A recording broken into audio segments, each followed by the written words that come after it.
ಮಂಡ್ಯ ಜಿಲ್ಲೆಯ ಕೆರಗೋಡು ಗ್ರಾಮದಲ್ಲಿ ಹನುಮ ಧ್ವಜ ಕೆಳಗಿಳಿಸಿದ ಪ್ರಕರಣಕ್ಕೆ ವ್ಯಾಪಕ ಖಂಡನೆ ವ್ಯಕ್ತವಾಗ್ತಿದೆ. ಬಿಜೆಪಿ ಜೆಡಿಎಸ್ ನಾಯಕರು ಜಂಟಿಯಾಗಿ ಸರ್ಕಾರದ ವಿರುದ್ಧ ಮುಗಿಬಿದ್ದಿದ್ದಾರೆ. ಮಂಡ್ಯ ಜಿಲ್ಲಾಡಳಿತ ಭವನದ ಮುಂದೆ ಪಾದಯಾತ್ರೆ ಮೂಲಕ ಆಗಮಿಸಿ ಬೃಹತ್ ಮೆರವಣಿಗೆ ನಡೆಸಿದರು. ಇದೇ ವೇಳೆ ಫೆಬ್ರವರಿ 9ರಂದು ಮಂಡ್ಯ ಬಂದ್ಗೆ ಕರೆ ಕೊಡಬೇಕು ಅಂತ ಪ್ರತಿಭಟನಾಕಾರರು ಘೋಷಣೆ ಕೂಗಿದ್ರು. ಹಿಂದೂಪರ ಸಂಘಟನೆಗಳ ಕರೆಗೆ ವ್ಯಾಪಕ ಬೆಂಬಲ ವ್ಯಕ್ತವಾಗುವಂತಹ ಸಾಧ್ಯತೆ ದಟ್ಟವಾಗಿದೆ.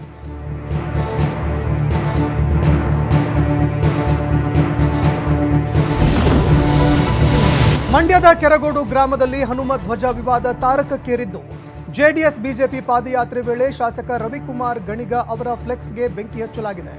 ಮಂಡ್ಯದ ಸಾತನೂರು ಗ್ರಾಮದಲ್ಲಿ ಈ ಘಟನೆ ನಡೆದಿದೆ. ರಸ್ತೆ ಪಕ್ಕದಲ್ಲಿ ಹಾಕಲಾಗಿದ್ದ ಶಾಸಕರ ಫ್ಲೆಕ್ಸ್ ಕಿತ್ತು ಹಾಕಿ ಚಪ್ಪಲಿಯಿಂದ ಹೊಡೆದು ಬೆಂಕಿ ಹಚ್ಚುವ ಮೂಲಕ ಪ್ರತಿಭಟನಾಕಾರರು ಆಕ್ರೋಶ ಹೊರಹಾಕಿದ್ದಾರೆ. ಕೂಡಲೇ ಸ್ಥಳಕ್ಕೆ ಆಗಮಿಸಿದ ಪೊಲೀಸರು ಬೆಂಕಿ ನಂದಿಸಿದ್ರಿಂದ ಭಾರೀ ಅನಾಹುತ ಕೈತಪ್ಪಿದೆ.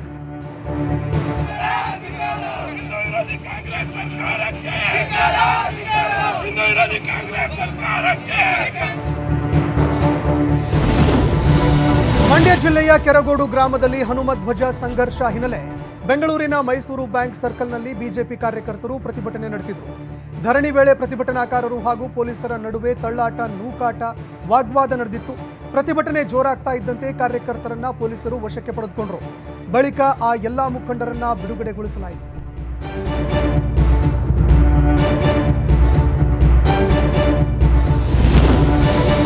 ಮಂಡ್ಯದ ಕೆರಗೋಡು ಗ್ರಾಮದ ಧ್ವಜ ದಂಗಲ್ ತೀವ್ರ ಸ್ವರೂಪವನ್ನು ಪಡೆದುಕೊಂಡಿದೆ. ಬಿಜೆಪಿ ಜೆಡಿಎಸ್ ನಾಯಕರು ಜಂಟಿಯಾಗಿ ರಾಜ್ಯ ಸರ್ಕಾರದ ವಿರುದ್ಧ ಬೃಹತ್ ಪ್ರತಿಭಟನೆ ನಡೆಸಿದ್ರು. ಕೇಸರಿ ಶಾಲ್ ಅನ್ನು ಹಾಕಿಕೊಂಡೇ ಪ್ರತಿಭಟನಾ ಅಖಾಡಕ್ಕೆ ಧುಮುಕಿದ್ದ ಜೆಡಿಎಸ್ ರಾಜ್ಯ ಅಧ್ಯಕ್ಷ ಎಚ್.ಡಿ. ಕುಮಾರಸ್ವಾಮಿ ಮಾತನಾಡಿ ಸರ್ಕಾರದ ವಿರುದ್ಧ ವಾಗ್ದಾಳಿ ನಡೆಸಿದ್ರು. ಸರ್ಕಾರದ ನಡೆಯೇ ಸಂಘರ್ಷಕ್ಕೆ ಕಾರಣವಾಗಿದೆ. ಘಟನೆ ನಡೆಯೋದಕ್ಕೆ ಕಾರಣವಾಗಿರುವ ಮಂಡ್ಯ ಜಿಲ್ಲಾಧಿಕಾರಿಯನ್ನ ಸಸ್ಪೆಂಡ್ ಮಾಡಿ ಅವರನ್ನ ಮನೆಗೆ ಕಳಿಸಬೇಕು. ಹನುಮಂತನಂತ ನನ್ನ ಕೆಣಕಿದ್ದಕ್ಕೆ ಲಂಕಾ ದಹನವಾಯಿತು. ಅದೇ ರೀತಿ ನಿಮ್ಮ ಅವನತಿಯಾಗತ್ತೆ. ಇಲ್ಲಿ ನಡೆದಿರುವ ಲಾಠಿ ಚಾರ್ಜ್ ಸರ್ಕಾರದ ರಾಕ್ಷಸಿ ಪ್ರವೃತ್ತಿ ತೋರಿಸುತ್ತೆ. ಸಿದ್ದರಾಮಯ್ಯ ಸರ್ಕಾರಕ್ಕೆ ಎಚ್ಚರಿಕೆ ಕೊಡ್ತಾ ಇದ್ದೇನೆ. ನಿಮ್ಮ ತಪ್ಪನ್ನ ತಿದ್ದುಕೊಳ್ಳಿ. ಸಿದ್ದರಾಮಯ್ಯ ಅವರೇ ನಿಮ್ಮ ಹೆಸರಲ್ಲಿ ರಾಮ ಇದ್ರೆ ಸಾಲದಿಲ್ಲ, ನಡವಳಿಕೆಯಲ್ಲೂ ರಾಮ ಇರಬೇಕು ಅಂತ ಹರಿಹಾಯಿದ್ರು. ಯಾವೊಂದು ಪೊಲೀಸ್ ದೌರ್ಜನ್ಯದಲ್ಲಿ ಏನೋ ಕಂಡೋಗಿದ್ರೆ ಪೊಲೀಸ್ ಇಲಾಖೆ ನಮ್ಮ ಪೊಲೀಸ್ ವರಿಷ್ಠಾಧಿಕಾರಿ ಕೇಳ್ತೀನಿ, ಜಿಲ್ಲಾಧಿಕಾರಿ ಈ ಮನುಷ್ಯನಿಗೆ ಕಂಡೋಗಿದ್ರೆ ಮುಖ್ಯಮಂತ್ರಿ ಸಿದ್ದರಾಮಯ್ಯನವರು ರಾಷ್ಟ್ರಪತಿ ದ್ರೌಪದಿ ಮುರ್ಮು ಅವರಿಗೆ ಅಗೌರವ ತೋರಿದ್ದಾರೆ ಅಂತ ಬಿಜೆಪಿ ರಾಜ್ಯಾಧ್ಯಕ್ಷ ಬಿವೈ ವಿಜಯೇಂದ್ರ ಅವರು ಕಿಡಿಕಾರಿದ್ದಾರೆ. ಕಲಬುರಗಿಯಲ್ಲಿ ಮಾತನಾಡಿದ ವಿಜಯೇಂದ್ರ, ಸಿದ್ದರಾಮಯ್ಯನವರು ಅನುಭವಿ ಮುಖ್ಯಮಂತ್ರಿ, ಅವರು ರಾಷ್ಟ್ರಪತಿಯವರಿಗೆ ಅಗೌರವದ ಪದ ಬಳಸ್ತಾರೆ ಅಂತ ನಿರೀಕ್ಷೆ ಮಾಡಿರಲಿಲ್ಲ. ರಾಷ್ಟ್ರಪತಿ ಸ್ಥಾನಕ್ಕೆ ಸಿದ್ದರಾಮಯ್ಯ ಅಗೌರವ ತೋರಿಸಿದ್ದು ಅಕ್ಷಮ್ಯ ಅಪರಾಧ ಅಂತ ಬಿವೈ ವಿಜಯೇಂದ್ರ ಆಕ್ರೋಶ ವ್ಯಕ್ತಪಡಿಸಿದರು. ಸಿದ್ದರಾಮಯ್ಯನವರು ಒಬ್ಬ ಅನುಭವಿ ಮುಖ್ಯಮಂತ್ರಿಗಳು. ಇಂಥ ಹಿರಿಯರಿಂದ, ಒಬ್ಬ ರಾಜ್ಯದ ಮುಖ್ಯಮಂತ್ರಿಗಳಿಂದ ರಾಷ್ಟ್ರಪತಿಗಳ ಬಗ್ಗೆ ಈ ರೀತಿ ಅಗೌರವವಾಗಿ ಉಲ್ಲೇಖವನ್ನು ಮಾಡ್ತಕ್ಕಂಥದ್ದು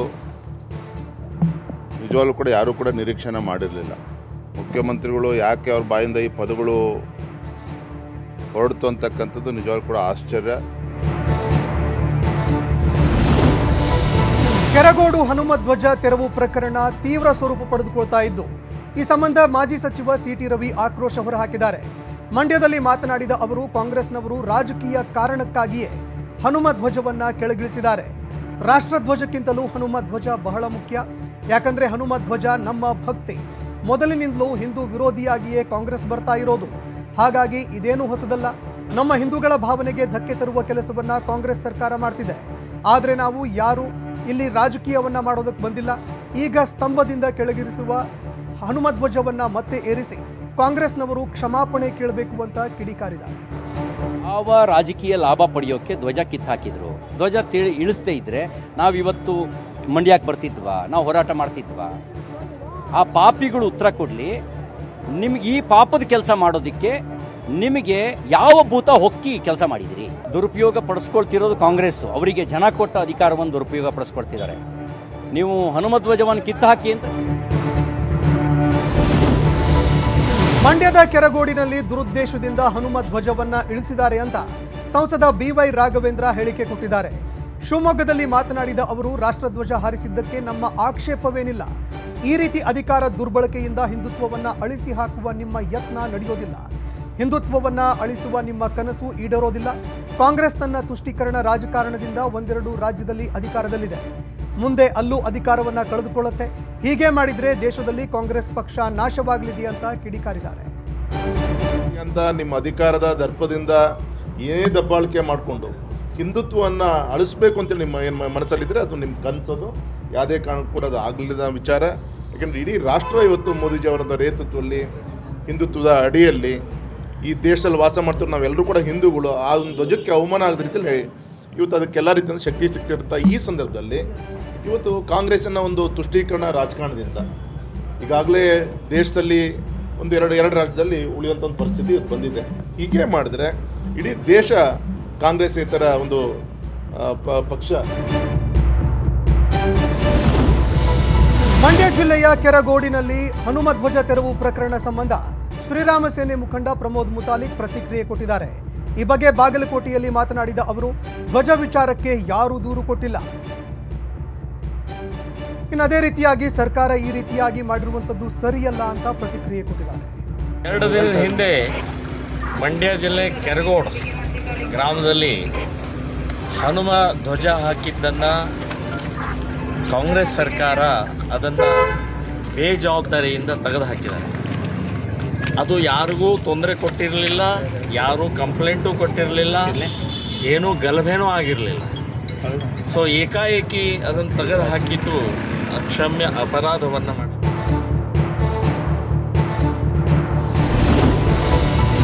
ಮಂಡ್ಯದ ಕೆರಗೋಡು ಹನುಮ ಧ್ವಜ ದಂಗಲ್ ವಿಚಾರಕ್ಕೆ ಸಿಎಂ ಸಿದ್ದರಾಮಯ್ಯ ಪ್ರತಿಕ್ರಿಯೆ ನೀಡಿದ್ದಾರೆ. ಬಿಜೆಪಿಯವರು ಅನಗತ್ಯವಾಗಿ ವಿವಾದವನ್ನ ಸೃಷ್ಟಿ ಮಾಡ್ತಾ ಇದ್ದಾರೆ. ಮಂಡ್ಯದ ಕೆರಗೋಡು ಗ್ರಾಮದಲ್ಲಿ ಮೊದಲಿಗೆ ರಾಷ್ಟ್ರೀಯ ಧ್ವಜವನ್ನ ಹಾಕ್ತೀವಿ ಅಂತ ಅನುಮತಿಯನ್ನ ತೆಗೆದುಕೊಂಡಿದ್ರು. ಅದನ್ನ ಬಿಟ್ಟು ಬೇರೆ ಧ್ವಜವನ್ನ ಹಾಕಿಸಿದ್ದಕ್ಕಾಗಿ ಜಿಲ್ಲಾಡಳಿತ ಆ ಧ್ವಜವನ್ನ ತೆರವುಗೊಳಿಸಿದೆ ಅಷ್ಟೇ. ನಮಗೆ ಯಾವ ಅಜೆಂಡಾಕ್ಕೂ ವಿರೋಧವಿಲ್ಲ. ಆದರೆ ಇದಕ್ಕೆಲ್ಲ ಬಿಜೆಪಿಯವರೇ ಬೇಕೆಂದು ಪ್ರಚೋದನೆಯನ್ನ ಮಾಡ್ತಾ ಇದ್ದಾರೆ. ಚುನಾವಣೆ ಹತ್ತಿರ ಬರ್ತಾ ಇದೆ, ಹಾಗಾಗಿ ಬಿಜೆಪಿಯವರು ಅನಗತ್ಯ ಪ್ರತಿಭಟನೆ ಮಾಡ್ತಾ ಇದ್ದಾರೆ ಅಂತ ಸಿಎಂ ಸಿದ್ದರಾಮಯ್ಯ ಆಕ್ರೋಶ ಹೊರಹಾಕಿದ್ದಾರೆ. ಅನಗತ್ಯವಾಗಿ ಕ್ರಿಯೇಟ್ ಮಾಡ್ತಾ ಇದ್ದಾರೆ. ಅವರ ಅಜೆಂಡಾ ಇದೆಯಲ್ಲ, ಅವ್ರು ತಗೊಂಡಿರೋದು ನ್ಯಾಷನಲ್ ಫ್ಲಾಗ್ ಅಥವಾ ಕನ್ನಡ ಫ್ಲಾಗ್ ಹಾರಿಸ್ತೀವಿ ಅಂತ ಪರ್ಮಿಷನ್ ತಗೊಂಡಿದ್ದೀವಿ. ಬಟ್ ನಮಗೆ ವಿರೋಧ ಇಲ್ಲ ಯಾವುದೇ ಜೆಂಡ ಇದು ಮಾಡೋಕ್ಕೆ. ನಾಳೆ ಬಂದು ಡಿ ಸಿ ಆಫೀಸ್ ಹತ್ರ ಮಾಡ್ತೀವಿ.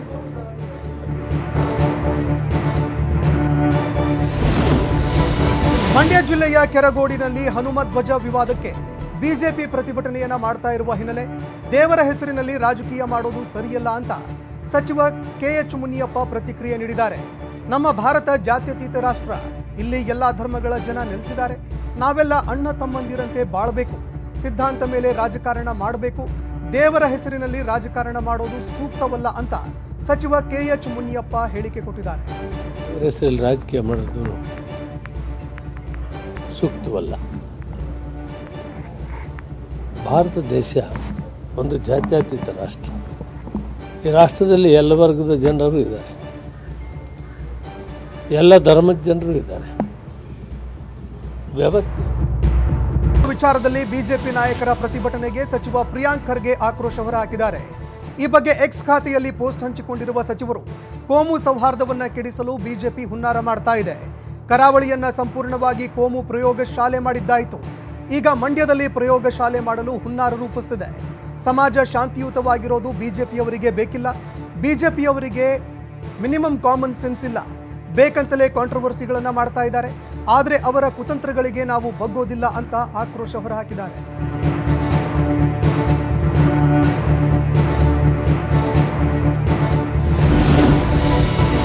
ಮಂಡ್ಯದ ಕೆರಗೋಡು ಗ್ರಾಮದ ಹನುಮ ಧ್ವಜ ವಿವಾದದ ಬಗ್ಗೆ ಶಿಕ್ಷಣ ಸಚಿವ ಮಧು ಬಂಗಾರಪ್ಪ ಪ್ರತಿಕ್ರಿಯೆ ನೀಡಿದ್ದಾರೆ. ಶಿವಮೊಗ್ಗದಲ್ಲಿ ಮಾತನಾಡಿದ ಅವರು, ಬಿಜೆಪಿಯವರು ಪ್ರತಿಯೊಂದನ್ನು ರಾಜಕೀಯ ಮಾಡ್ತಾ ಇದ್ದಾರೆ. ಬಿಜೆಪಿಯವರಿಗೆ ಮಾಡಲಿಕ್ಕೆ ಕೆಲಸ ಇಲ್ಲ, ಅದಕ್ಕಾಗಿ ರಾಜ್ಯದಾದ್ಯಂತ ಪ್ರತಿಭಟನೆ ಮಾಡ್ತಾರೆ. ಆರ್ ಅಶೋಕ್ಗೆ ಮಾನ ಮರ್ಯಾದೆ ಇದೆಯಾ ಅಂತ ಪ್ರಶ್ನೆ ಮಾಡಿದ್ದಾರೆ. ಅವರೇನು ರಾಮನನ್ನ ಅಡ ಇಟ್ಕೊಂಡಿದ್ದಾರ? ಮಾತೆತ್ತಿದರೆ ಪಾಕಿಸ್ತಾನಕ್ಕೆ ಹೋಗಿ ಎನ್ನುತ್ತೀರಾ? ಆದರೆ ಬಿಜೆಪಿಯವರು ಏನ್ ಸಾಧನೆ ಮಾಡಿದ್ದಾರೆ ಹೇಳಿ ಅಂತ ಸಚಿವ ಮಧು ಬಂಗಾರಪ್ಪ ಬಿಜೆಪಿ ವಿರುದ್ಧ ಕಿಡಿಕಾರಿದ್ದಾರೆ. ಅಯೋಧ್ಯ ಸೊ ಬೇರೆ ಕಡೆಯಲ್ಲಿರೋ ರಾಮ ಎಲ್ಲ ರಾಮ ಅಲ್ಲ, ಏನು ರಾಮನ ಅಡ ಇಟ್ಕೊಂಡಿದ್ದಾರಂತ ಅಶೋಕ್ ಮಾನ ಮರ್ಯಾದೆ ಇದೆಯಾ ಅವರಿಗೆ? ಒಬ್ಬ ರಾಜಕಾರಣಿಯಾಗಿ ಡೆಪ್ಯೂಟಿ ಚೀಫ್ ಮಿನಿಸ್ಟರ್ ಆದವರು, ವಿರೋಧ ಪಕ್ಷದ ನಾಯಕರಾದವರು ನಾಚಿಕೆ ಆಗೋರು ಅವ್ರಿಗೆ ರಾಮನ ಹೆಸರು ತರೋದಕ್ಕೆ. ಅಶೋಕು ನನಗನ್ಸುತ್ತೆ ಹಿಂದೂ ವಿರೋಧಿ ಅವರು. ರಾಮನ್ ಮಂಡ್ಯ ಜಿಲ್ಲೆಯ ಕೆರಗೋಡಿನಲ್ಲಿ ಹನುಮ ಧ್ವಜ ಸಂಘರ್ಷದಿಂದಾಗಿ ತೀವ್ರತರವಾಗಿ ಘರ್ಷಣೆ ನಡೀತಾ ಇದೆ. ಪೊಲೀಸ್ ಅಧಿಕಾರಿಯನ್ನ ಬಿಟ್ಟು ಕಾಂಗ್ರೆಸ್ ಸರ್ಕಾರ ಹನುಮ ಧ್ವಜವನ್ನ ತೆರವುಗೊಳಿಸಿದೆ, ಶಾಂತಿ ಸುವ್ಯವಸ್ಥೆಯನ್ನ ಹದಗೆಡಿಸಿದೆ ಅಂತ ಕಾಂಗ್ರೆಸ್ ವಿರುದ್ಧ ಮಾಜಿ ಗೃಹ ಸಚಿವ ಆರಗ ಜ್ಞಾನೇಂದ್ರ ವಾಗ್ದಾಳಿ ನಡೆಸಿದ್ರು. ಅಲ್ಪಸಂಖ್ಯಾತರ ಮತಕ್ಕಾಗಿ ಕಾಂಗ್ರೆಸ್ ಸರ್ಕಾರ ಹಿಂದೂಗಳ ಮೇಲೆ ಪ್ರಹಾರ ಮಾಡ್ತಿದೆ. ಅಯೋಧ್ಯೆಯಲ್ಲಿ ರಾಮ ಪ್ರಾಣ ಪ್ರತಿಷ್ಠಾಪನೆ ನಂತರ ಕಾಂಗ್ರೆಸ್ ವಿಚಿತ್ರವಾಗಿ ವರ್ತಿಸುತ್ತಿದೆ ಅಂತ ಶಿವಮೊಗ್ಗ ಜಿಲ್ಲೆಯಲ್ಲಿ ಮಾಜಿ ಗೃಹ ಸಚಿವ ಆರಗ ಜ್ಞಾನೇಂದ್ರ ಆಕ್ರೋಶ ವ್ಯಕ್ತಪಡಿಸಿದ್ದಾರೆ. ಹನುಮ ಧ್ವಜವನ್ನು ಹಾಕಿದ್ದನ್ನು ಸರ್ಕಾರ ಪೊಲೀಸರನ್ನು ಬಿಟ್ಟು ಅದನ್ನು ಕೀಳಿಸಿ ಹಾಕಿದೆ. ಇದರಿಂದ ಉದ್ವಿಗ್ನವಾಗಿರ್ತಕ್ಕಂಥ ಅಲ್ಲಿಯ ಹಿಂದೂ ಬಾಂಧವರು ತೀವ್ರವಾದಂಥ ಪ್ರತಿಭಟನೆಯನ್ನು ಮಾಡ್ತಾ ಇದ್ದಾರೆ. ಇವತ್ತು ಕೂಡ ಶಾಂತಿ ಸುವ್ಯವಸ್ಥೆ ಹದಗೆಟ್ಟಿದೆ. ಲೋಕಸಭಾ ಚುನಾವಣಾ ಅಖಾಡಕ್ಕಿಳಿಯಲು ಕಾಂಗ್ರೆಸ್ ಮತ್ತು ಬಿಜೆಪಿ ಭರ್ಜರಿ ಸಿದ್ಧತೆ ಮಾಡಿಕೊಂಡಿವೆ. ಬೆಳಗಾವಿ, ಚಿಕ್ಕೋಡಿ ಲೋಕಸಭಾ ಕ್ಷೇತ್ರಕ್ಕೆ ಎರಡೂ ರಾಷ್ಟ್ರೀಯ ಪಕ್ಷಗಳಿಂದ ಚುನಾವಣಾ ಉಸ್ತುವಾರಿಗಳನ್ನು ನೇಮಿಸಲಾಗಿದೆ. ಈ ಬಾರಿ ಚುನಾವಣಾ ಚತುರರಿಗೆ ಹೊಣೆಗಾರಿಕೆ ನೀಡಿದ್ದು ಜಾತಿ ಲೆಕ್ಕಾಚಾರದ ಮೇಲೆ ಎರಡೂ ಪಕ್ಷಗಳಿಂದ ಉಸ್ತುವಾರಿಗಳನ್ನು ನೇಮಕ ಮಾಡಿದ್ದಾರೆ.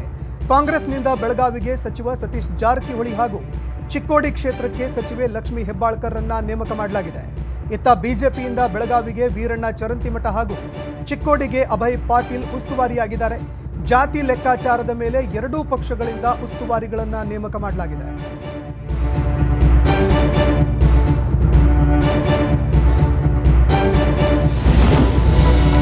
ಲೋಕಸಭಾ ಚುನಾವಣೆಗೆ ಸ್ಪರ್ಧಿಸುವ ವಿಚಾರಕ್ಕೆ ಶ್ರೀರಾಮ ಸೇನೆ ಮುಖ್ಯಸ್ಥ ಪ್ರಮೋದ್ ಮುತಾಲಿಕ್ ಸ್ಪಷ್ಟನೆ ನೀಡಿದ್ದಾರೆ. ಬಾಗಲಕೋಟೆಯಲ್ಲಿ ಮಾತನಾಡಿದ ಅವರು, ನಾನು ರಾಜಕೀಯವಾಗಿ ಬಾಗಿಲು ಮುಚ್ಚಿದ್ದೇನೆ, ನಾನು ಸ್ಪರ್ಧೆ ಮಾಡಲ್ಲ ಅಂತ ತಿಳಿಸಿದ್ದಾರೆ. ಅಲ್ಲದೆ ನಾವು ಮೋದಿಯವರನ್ನ ಗೆಲ್ಲಿಸಿ ಭಾರತ ಉಳಿಸಿ ಎಂಬ ಅಭಿಯಾನ ಆರಂಭ ಮಾಡಿದ್ದೇವೆ. ಈಗಾಗಲೇ ಚಿಕ್ಕೋಡಿಯಲ್ಲಿ ಅಭಿಯಾನದ ಉದ್ಘಾಟನೆಯಾಗಿದೆ. ರಾಜ್ಯದ ಎಲ್ಲಾ ವಿಧಾನಸಭಾ ಕ್ಷೇತ್ರಗಳಲ್ಲಿ ಕಾರ್ಯಕ್ರಮಕ್ಕೆ ಆಯೋಜನೆ ಮಾಡಿದ್ದೇವೆ. ನಾವು ಜಾಗೃತಿ ಮೂಡಿಸುವ ಕಾರ್ಯ ನಿಶ್ಚಿತವಾಗಿಯೂ ಮಾಡ್ತಾ ಇದ್ದೇವೆ. ದೇಶಕ್ಕೆ ಮೋದಿ ಬೇಕು ಅನ್ನೋದು ನಮ್ಮ ಆಶಯವಾಗಿದೆ ಎಂದರು.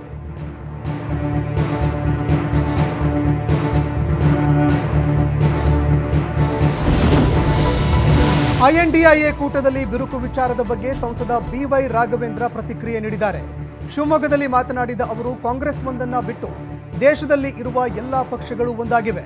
ಚುನಾವಣಾ ಕಾರಣಕ್ಕೆ ಮುಸ್ಲಿಮರ ಮನವೊಲಿಸಬೇಕು ಅಂತ ಕಾಂಗ್ರೆಸ್ ಯತ್ನಿಸುತ್ತಿದೆ. ಆದರೆ ಮುಸ್ಲಿಮರು ಸಹ ಹನುಮ ಧ್ವಜ ಹಾರಿಸಿದ್ದಕ್ಕೆ ಸಹಕಾರ ಕೊಟ್ಟಿದ್ದಾರೆ. ಬಿಹಾರ ಮುಖ್ಯಮಂತ್ರಿ ನಿತೀಶ್ ಕುಮಾರ್ ಅವರು ಒಳ್ಳೆಯ ಸಂದೇಶ ಕೊಟ್ಟಿದ್ದಾರೆ. ಇದರಿಂದ ಐಎನ್ಡಿಎ ಒಕ್ಕೂಟ ಚೂರು ಚೂರಾಗಿದೆ. ಕಳೆದ 3-4 ತಿಂಗಳ ಒಡನಾಟದಲ್ಲೇ ಒಕ್ಕೂಟದಲ್ಲಿ ಬಿರುಕು ಮೂಡಿದೆ ಅಂದಿದ್ದಾರೆ. ಇವತ್ತು ನುಚ್ಚು ನೂರಾಗಿದೆ. ಈಗಾಗಲೇ INDA ಬಗ್ಗೆ ವಿಶ್ವಾಸ ಇಟ್ಟು ಒಂದು 3-4 ತಿಂಗಳ ಒಂದು ಒಡನಾಟದಲ್ಲೇ ಈಗಾಗಲೇ ಬೇರೆ ಬೇರೆ ರಾಜ್ಯದ ಅನೇಕ ಮುಖಂಡಗಳು ಬೇಸತ್ತು ಇವತ್ತು ಹಿಂದೆ ಬರ್ತಾ ಇದ್ದಾರೆ. ಅದರ ಪ್ರತಿಫಲನೇ ಇವತ್ತು ವೆಸ್ಟ್ ಬೆಂಗಾಲಲ್ಲಿ ಇವತ್ತು ಆ ಒಂದು ಗಠಬಂಧನ್ ಬ್ರೇಕ್ ಆಗಿರೋದಿರ್ಬೋದು, ಅದಾದಮೇಲೆ ಬಿಹಾರಲ್ಲಿ ಆದಂಥ ವಿಚಾರ ಇರ್ಬೋದು, ಪಂಜಾಬಲ್ಲಿ ಆದಂಥ ಒಂದು ವ್ಯತ್ಯಾಸಗಳಿರ್ಬೋದು. ಹಾಗಾಗಿ ಮುಗೀತು ಅದರ ಒಂದು INDA ಕತೆ. ಏಪ್ರಿಲ್ನಲ್ಲಿ ತೆರವಾಗಲಿರುವ ಕರ್ನಾಟಕದ 4 ಕ್ಷೇತ್ರಗಳಿಗೆ ರಾಜ್ಯಸಭಾ ಚುನಾವಣಾ ದಿನಾಂಕ ಪ್ರಕಟವಾಗಿದೆ. ಫೆಬ್ರವರಿ 8ರಂದು ಅಧಿಸೂಚನೆ ಪ್ರಕಟವಾಗಲಿದ್ದು, ಫೆಬ್ರವರಿ 15ರಿಂದ ನಾಮಪತ್ರ ಸಲ್ಲಿಕೆ ಪ್ರಕ್ರಿಯೆ ಆರಂಭವಾಗಲಿದೆ. ಫೆಬ್ರವರಿ 20 ನಾಮಪತ್ರ ಹಿಂಪಡೆಯೋದಕ್ಕೆ ಕೊನೆಯ ದಿನವಾಗಿದ್ದು, 27ರಂದು ಬೆಳಗ್ಗೆ 9ರಿಂದ ಸಂಜೆ 4ಕ್ಕೆ ಮತದಾನ ಪ್ರಕ್ರಿಯೆ ನಡೆಯಲಿದೆ. ರಾಜೀವ್ ಚಂದ್ರಶೇಖರ್, ಎಲ್ ಹನುಮಂತಯ್ಯ, ಸೈಯದ್ ನಾಸೀರ್ ಹುಸೇನ್ ಮತ್ತು JC ಚಂದ್ರಶೇಖರ್ ಅವರ ಅವಧಿ ಮುಕ್ತಾಯದ ಹಿನ್ನೆಲೆಯಲ್ಲಿ ಎಲೆಕ್ಷನ್ ನಡೆಯಲಿದೆ. ಫೆಬ್ರವರಿ 27ರಂದೇ ಸಂಜೆ ಮತ ಎಣಿಕೆ ಪ್ರಕ್ರಿಯೆಯೂ ಕೂಡ ನಡೆಯಲಿದ್ದು, ಫಲಿತಾಂಶ ಹೊರಬೀಳಲಿದೆ.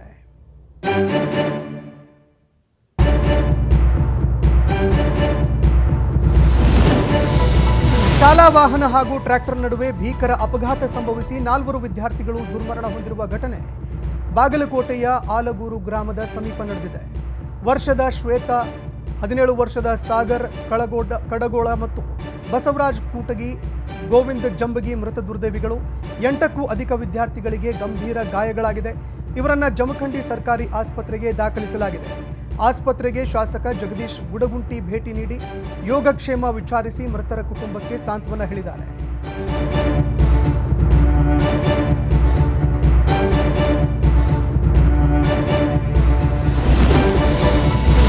ಪಾರ್ಕ್ನಲ್ಲಿ ಸಿಮೆಂಟ್ ಜಿಂಕೆ ಮೇಲೆ ಕುಳಿತಿದ್ದ ಮಗು ಕೆಳಗೆ ಬಿದ್ದು ಸಾವನ್ನಪ್ಪಿರುವ ಘಟನೆ ಶಿವಮೊಗ್ಗ ತಾಲೂಕಿನ ಮುದ್ದಿಕೊಪ್ಪ ಟ್ರೀ ಪಾರ್ಕ್ನಲ್ಲಿ ನಡೆದಿದೆ. ಮಗುವಿನ ಭಾರವನ್ನ ತಾಳಲಾರದೆ ಸಿಮೆಂಟ್ ಜಿಂಕೆ ಮುರಿದು ಬಿದ್ದಿದೆ. ಕೂಡಲೇ ಬಾಲಕಿಯನ್ನ ಆಸ್ಪತ್ರೆಗೆ ಸಾಗಿಸುವ ಪ್ರಯತ್ನ ಕೂಡ ಮಾಡಲಾಗಿದೆ. ಆದರೆ ಮಾರ್ಗ ಮಧ್ಯದಲ್ಲೇ ಆಕೆ ಕೊನೆಯುಸಿರೆಳೆದಿದ್ದಾಳೆ ಎನ್ನಲಾಗಿದೆ. ಗಾಂಧಿ ಬಜಾರ್ ನಿವಾಸಿ ಹರೀಶ್ ಎಂಬವರ ಪುತ್ರಿ ಸಮೀಕ್ಷಾ ಮೃತ ದುರ್ದೈವಿ. ಹುಣಸಿ ಪೊಲೀಸ್ ಠಾಣೆಯಲ್ಲಿ ಪ್ರಕರಣ ದಾಖಲಾಗಿದೆ.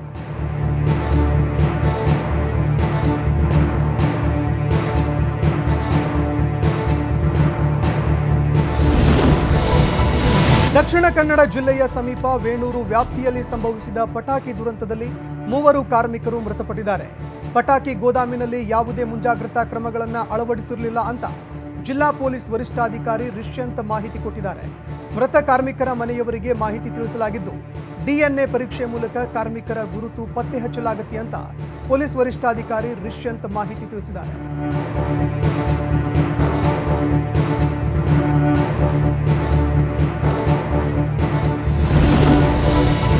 ಸಮೀಪದ ವೇಣೂರಿನಲ್ಲಿ ಸಂಭವಿಸಿದಂತಹ ಪಟಾಕಿ ಸ್ಫೋಟದಲ್ಲಿ 3 ಕಾರ್ಮಿಕರು ದುರ್ಮರಣಕ್ಕೀಡಾಗಿದ್ದಾರೆ. ಮೃತದೇಹಗಳು 100 ಮೀಟರ್ ವ್ಯಾಪ್ತಿಯಲ್ಲಿ ಗುರುತು ಸಿಗಲಾರದಂತೆ ಛಿದ್ರವಾಗಿವೆ. ಘಟನೆ ಬಳಿಕ ಪರಾರಿಯಾಗಿದ್ದ ಪಟಾಕಿ ಗೋಡೌನ್ ಮಾಲೀಕ ಬಶೀರ್ನನ್ನ ಸುಳ್ಯದಲ್ಲಿ ಬಂಧಿಸಲಾಗಿದೆ. ಘಟನಾ ಸ್ಥಳಕ್ಕೆ ಸಿಕ್ಕ 10ಕ್ಕೂ ಅಧಿಕ ಬಾಂಬ್ ಮಾದರಿಯ ವಸ್ತುಗಳು ಪತ್ತೆಯಾಗಿದ್ದು ಅಜ್ಞಾತ ಸ್ಥಳದಲ್ಲಿ ಆರೋಪಿ ಬಶೀರ್ನನ್ನ ಪೊಲೀಸರು ವಿಚಾರಣೆ ನಡೆಸಿದ್ದಾರೆ.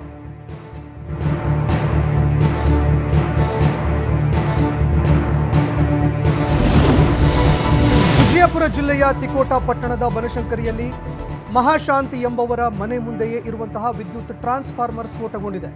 ಭೀಕರ ಸ್ಫೋಟದೊಂದಿಗೆ ಟ್ರಾನ್ಸ್ಫಾರ್ಮರ್ ಹೊತ್ತಿ ಉರಿದಿರುವ ದೃಶ್ಯಾವಳಿ ಸಿಸಿಟಿವಿಯಲ್ಲಿ ಸೆರೆಯಾಗಿದೆ. ವಿದ್ಯುತ್ ಒತ್ತಡದಿಂದಾಗಿ ಟ್ರಾನ್ಸ್ಫಾರ್ಮರ್ ಸ್ಫೋಟಗೊಂಡಿದ್ದು ಅದೃಷ್ಟವಶಾತ್ ಯಾವುದೇ ಅನಾಹುತ ಸಂಭವಿಸಿಲ್ಲ. ಮನೆ ಮುಂದಿನ ಟ್ರಾನ್ಸ್ಫಾರ್ಮರ್ ಸ್ಥಳಾಂತರಿಸುವಂತೆ ಸಂಬಂಧಪಟ್ಟ ಅಧಿಕಾರಿಗಳಿಗೆ ಮಹಾಶಾಂತ್ ಹಲವಾರು ಬಾರಿ ಮನವಿ ಮಾಡಿದ್ರು. ಅಧಿಕಾರಿಗಳು ಯಾವುದೇ ಕ್ರಮ ಕೈಗೊಂಡಿಲ್ಲ ಅಂತ ಆರೋಪ ಕೇಳಿಬಂದಿದೆ.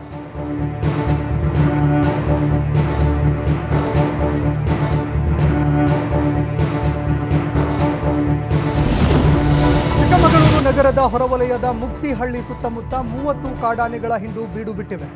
ಬೇಲೂರು ತಾಲೂಕಿನ ಕಾಡಿನಲ್ಲಿ ಇದ್ದ 30 ಆನೆಗಳು ಮುಕ್ತಿಹಳ್ಳಿ ಆಗಮಿಸಿದ್ದು ಜನವಸತಿ ಪ್ರದೇಶ ಸಮೀಪದಲ್ಲೇ ಸಂಚಾರ ಮಾಡ್ತಿವೆ. ಮುಂಜಾಗ್ರತಾ ಕ್ರಮವಾಗಿ ಮುಕ್ತಿಹಳ್ಳಿ ವ್ಯಾಪ್ತಿಯ 5ಕ್ಕೂ ಹೆಚ್ಚು ಶಾಲೆಗಳಿಗೆ ರಜೆ ಘೋಷಣೆ ಮಾಡಲಾಗಿದೆ. ಕಾಡಾನೆಗಳ ಗುಂಪಿನಲ್ಲಿ ಹೆಚ್ಚಾಗಿ ಮರಿ ಆನೆಗಳೇ ಇದ್ದು ಎಲ್ಲ ಕಾಡಾನೆಗಳ ಮೇಲೆ ಅರಣ್ಯಾಧಿಕಾರಿಗಳು ನಿಗಾ ವಹಿಸಿದ್ದಾರೆ.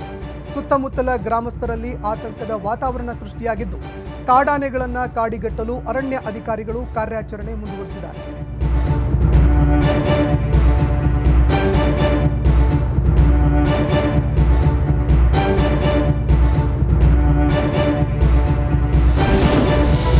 ಕಾಂಗ್ರೆಸ್ ನಾಯಕ ರಾಹುಲ್ ಗಾಂಧಿ ನೇತೃತ್ವದ ಭಾರತ್ ಜೋಡೋ ನ್ಯಾಯ ಯಾತ್ರೆ ಬಿಹಾರಕ್ಕೆ ತಲುಪಿದೆ. ಮೊದಲು ಕಿಶನ್ಗಂಜ್ ತಲುಪಿದ್ದು ಇದನ್ನ ಕಾಂಗ್ರೆಸ್ನ ಭದ್ರಕೋಟೆ ಅಂತಲೇ ಹೇಳಲಾಗುತ್ತೆ. ರಾಹುಲ್ ಅವರ ನ್ಯಾಯ ಯಾತ್ರೆ ಪಶ್ಚಿಮ ಬಂಗಾಳದ ಉತ್ತರ ದಿನಾಜ್ಪುರ ಜಿಲ್ಲೆಯ ಮೂಲಕ ಬಿಹಾರಕ್ಕೆ ತಲುಪಿದೆ. ಇದಾದ ನಂತರ ರಾಹುಲ್ 4 ದಿನಗಳ ಕಾಲ 7 ಜಿಲ್ಲೆಗಳಲ್ಲಿ 425 ಕಿಲೋಮೀಟರ್ ಪ್ರಯಾಣ ಮಾಡಲಿದ್ದಾರೆ.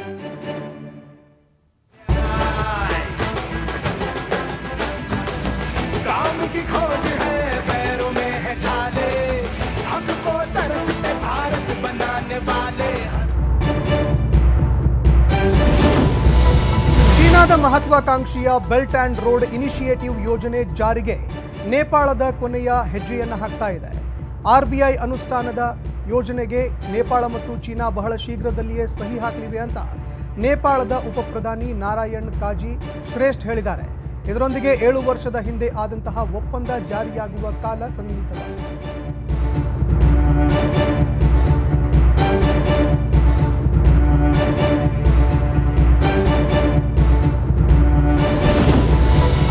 ಮಥುರಾದ ಶ್ರೀಕೃಷ್ಣ ಜನ್ಮಭೂಮಿ ದೇವಸ್ಥಾನದ ಪಕ್ಕದಲ್ಲಿ ಇರುವ ಶಾಹಿ ಈದ್ಗಾ ಮಸೀದಿಯ ಸಮೀಕ್ಷೆಯನ್ನ ವಕೀಲ ಕಮಿಷನರ್ ಮೂಲಕ ನಡೆಸುವಂತೆ ಅಲಹಾಬಾದ್ ಹೈಕೋರ್ಟ್ ನೀಡಿದ್ದ ಆದೇಶಕ್ಕೆ ಸುಪ್ರೀಂ ಕೋರ್ಟ್ ಜನವರಿ 16ರಂದು ತಡೆ ನೀಡಿತ್ತು. ಇದೀಗ ಆ ತಡೆಯಾಜ್ಞೆ ಆದೇಶವನ್ನು ವಿಸ್ತರಣೆ ಮಾಡಿದೆ. ಈ ಮಧ್ಯೆ ಮಥುರಾದ ಶ್ರೀಕೃಷ್ಣ ಜನ್ಮಭೂಮಿಗೆ ಸಂಬಂಧಿಸಿದ ವಿಷಯದ ವಿಚಾರಣೆಯನ್ನ ಸುಪ್ರೀಂ ಕೋರ್ಟ್ ಮುಂದೂಡಿಕೆ ಮಾಡಿದೆ. ಈ ವಿವಾದಕ್ಕೆ ಸಂಬಂಧಪಟ್ಟಂತೆ ಲಿಖಿತ ದಾಖಲೆಗಳನ್ನು ಸಲ್ಲಿಸುವಂತೆ ಸಂಘಟನೆಗಳಿಗೆ ಆದೇಶವನ್ನು ನೀಡಿದೆ.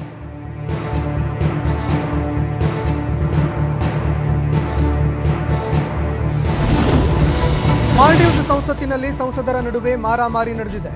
ಆಡಳಿತ ಒಕ್ಕೂಟದ ಪೀಪಲ್ಸ್ ನ್ಯಾಷನಲ್ ಕಾಂಗ್ರೆಸ್ ಮತ್ತು ಪ್ರೋಗ್ರೆಸಿವ್ ಪಾರ್ಟಿ ಆಫ್ ಮಾಲ್ಡೀವ್ಸ್ ಮತ್ತು ವಿರೋಧ ಪಕ್ಷವಾದ ಮಾಲ್ಡಿವಿಯನ್ ಡೆಮಾಕ್ರೆಟಿಕ್ ಪಾರ್ಟಿಯ ಸಂಸದರ ನಡುವೆ ಘರ್ಷಣೆ ನಡೆದಿತ್ತು. ಆಡಳಿತ ಪಕ್ಷದ ಸಂಸದರು ವಿರೋಧ ಪಕ್ಷದ ಸಂಸದರನ್ನ ಸಂಸತ್ತಿಗೆ ಪ್ರವೇಶಿಸದಂತೆ ತಡೆದಿದ್ರು ಎನ್ನಲಾಗ್ತಿದೆ.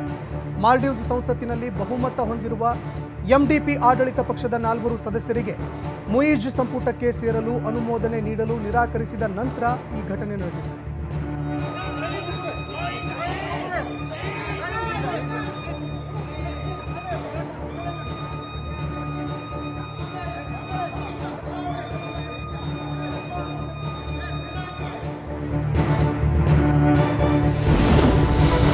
ಕೇರಳದಲ್ಲಿ ಬೆಲೆ ಏರಿಕೆ ಖಂಡಿಸಿ ಹೈ ಡ್ರಾಮಾವೇ ನಡೆದಿದೆ. ತಿರುವನಂತಪುರಂನಲ್ಲಿ ಇರುವಂತಹ ಅಸೆಂಬ್ಲಿ ಹೌಸ್ ಮುಂದೆ ಬೆಲೆ ಏರಿಕೆ ನಿಯಂತ್ರಿಸುವಂತೆ ಕಾಂಗ್ರೆಸ್ನ ಮಹಿಳಾ ಕಾರ್ಯಕರ್ತರು ಬೃಹತ್ ಪ್ರತಿಭಟನೆ ಮಾಡಿದರು. ವಿಧಾನಸಭೆಯ ಒಳಗಡೆ ನುಗ್ಗಲು ಯತ್ನಿಸಿದ ಪ್ರತಿಭಟನಾಕಾರರಿಗೆ ಪೊಲೀಸರು ಶಾಕ್ ನೀಡಿದರು. ಈ ವೇಳೆ ಪೊಲೀಸರು ಮತ್ತು ಮಹಿಳಾ ಹೋರಾಟಗಾರರ ನಡುವೆ ಮಾತಿನ ಚಕಮಕಿಯೂ ನಡೆಯಿತು. ಪರಿಸ್ಥಿತಿ ನಿಯಂತ್ರಿಸಲು ಜಲ ಫಿರಂಗಿಯನ್ನು ಪ್ರಯೋಗ ಮಾಡಿದರು.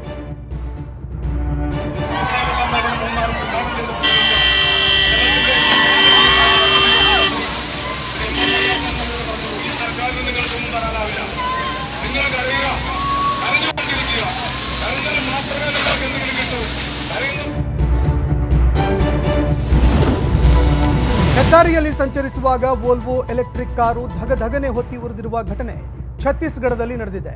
Volvo C40 recharge electric car ಇದಾಗಿದ್ದು ನಡು ರಸ್ತೆಯಲ್ಲಿ ಬೆಂಕಿಗೆ ಆಹುತಿಯಾಗಿದೆ. ವೋಲ್ವೋ C40 ಈ ಎಲೆಕ್ಟ್ರಿಕ್ ಕಾರಿನ ಬೆಲೆ ಬರೋಬ್ಬರಿ 58 ಲಕ್ಷ ರೂಪಾಯಿ. ಹೆದ್ದಾರಿಯಲ್ಲಿ ಸಂಚಾರ ಮಾಡುವಾಗ ಕಾರಿಗೆ ಬೆಂಕಿ ಬಿದ್ದು ಸಂಪೂರ್ಣ ಸುಟ್ಟು ಭಸ್ಮವಾಗಿದೆ.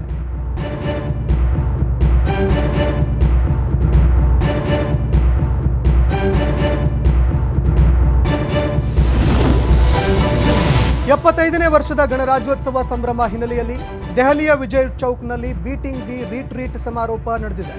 ಸಮಾರೋಪ ಸಮಾರಂಭದಲ್ಲಿ ರಾಷ್ಟ್ರಪತಿ ದ್ರೌಪದಿ ಮುರ್ಮು, ಉಪರಾಷ್ಟ್ರಪತಿ ಜಗದೀಪ್ ಧನ್ಕರ್ ಹಾಗೂ ಪ್ರಧಾನಿ ಮೋದಿ ಸೇರಿದಂತೆ ಹಲವಾರು ಪ್ರಮುಖರು ಉಪಸ್ಥಿತರಿದ್ದರು.